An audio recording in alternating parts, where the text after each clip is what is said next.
While Contra fans haven't exactly been starving in the wilderness lately, they haven't really been feasting either. 2024 is the 30th anniversary of hardcore. You just have to deal with that. I can't stop time or aging. And since then, the series has had some really major ups and downs. Well, mostly downs. I mean, yes, you had Contra 4 and Rebirth, and the recent Operation Galuga is apparently alright. Thank you, WayForward, for two of those. But I can't so easily forget Legacy of War, or the Contra adventure, or that train wreck they put on the Switch a few years ago. And that's ignoring the mobile games and pachinko machines that Konami graced us with between 2012 and 2018. So while it's great that Konami decided to care about Contra this year, there's no guarantee that it'll last, which is where spiritual successors come in, and there's been quite a few over the years, from Blazing Chrome to Huntdown to Valfaris, and these have generally been good, or at least decent, but there's yet to be one that stood out from the pack. That's changed with the release of Iron Meat. Okay, I could have phrased that better. The debut of Iron Meat is a major head-turner, with a body horror approach to the genre that is explored and executed to a mirror shine. I don't know if I played a Contra like this good since the 8 and 16-bit classics, and a lot of that comes down to the theming and set design. As always, the world gets all hecked up because of some dipshit mad scientist, which results in just about everything coming to fleshy, toothy life. Yeah, really recontextualizes the twisted tales of Felix the Cat, huh? Not so magical to have entire houses be alive, is it? That's a boss in Iron Meat, by the way. You fight a living apartment building, it's so fucking cool. And of course, many other things, from automobiles to shipping containers to a big-ass train worm. The sheer amount of creative monstrosities on display is wonderful, and it never lets up through its, well, admittedly short runtime. Yeah, this is a 2-hour game, but in all fairness, a 2-hour action romp is just Contra as an entire franchise. And would you really want, like, a 20-hour Contra game? Still, the game is $20, so you'll have to decide if a movie-length game is worth that price point. Like you would expect, you blast endlessly spawning enemies with various weaponry you find, including the classic spread shot, laser fire, rapid blast, grenades, and others. If you manage to double up, it'll grow even stronger, and you're able to hold 2 weapons at once to cycle between with the shoulder buttons.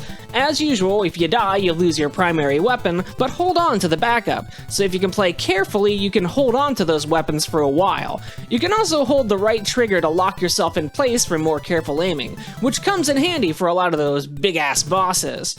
All that being said, the difficulty is a bit odd in that it's maybe a little too easy. I actually 1cc'd the game on normal, which I really wasn't expecting. Now, that may be because Iron Meat gives you 16 lives per stage, which is absolutely absurd. Easy gives you 30, and that's a clear reference to the famous Konami code, but 16 is maybe too generous, so I probably should have started on hard instead. Obviously, I'm a little biased here because I just played a ton of very difficult games in UFO 50, but the only time I ever came close to running out of lives was on the final boss, so I wouldn't be surprised if they continue to tweak certain things. You get an extra life every 20,000 points, for example, and they may want to consider increasing that to 25,000 or even 30,000.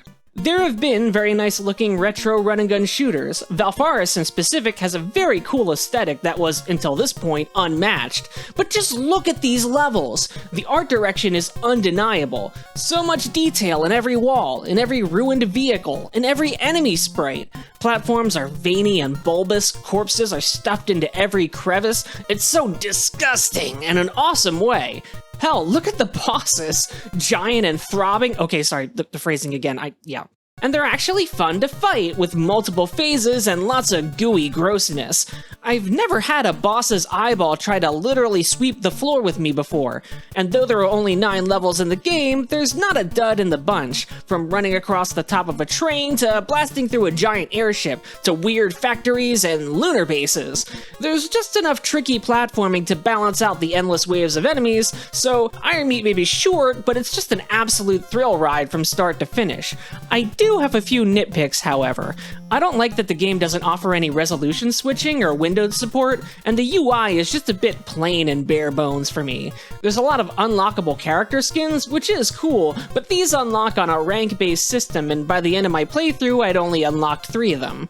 It's gonna require so many replays of the game that the juice just doesn't really seem worth the squeeze, which is a shame because the trailer shows off some pretty fun ones and you can mix and match multiple layers. But I'm not someone who replays games that often, and certainly not over a dozen times. I mean, this is pretty milquetoast criticism, but what do you want from me? I really like the game. Maybe they could have tied the unlock system to achievements for doing interesting things in the game. In the end, I think that Iron Meat blows past the Contra competition and puts together one hell of a good action game. The only real problem with it is that there's just not enough of it.